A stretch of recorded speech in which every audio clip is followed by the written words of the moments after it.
મિત્રો, એક દિવસ દ્રૌપદી અને શ્રી કૃષ્ણ વચ્ચે સંવાદ ચાલતો હતો. એવામાં અચાનક દ્રૌપદીએ એક પ્રશ્ન કર્યો. હે શ્રી કૃષ્ણ, આ પાંડવો તારા માટે શું છે?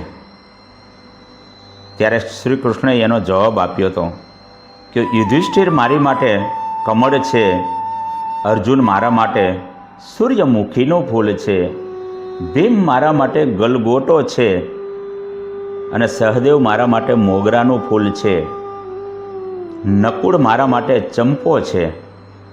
અને ત્યારે દ્રૌપદીએ સહજ હસતા ફરીથી પૂછ્યું કે હે શ્રી કૃષ્ણ, તો હું તારા માટે શું છું?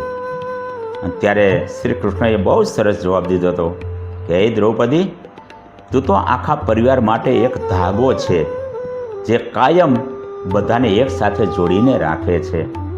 અને પછી છેલ્લે શ્રી કૃષ્ણએ દ્રૌપદીને પૂછ્યું કે હે દ્રૌપદી, હું તારા માટે શું છું?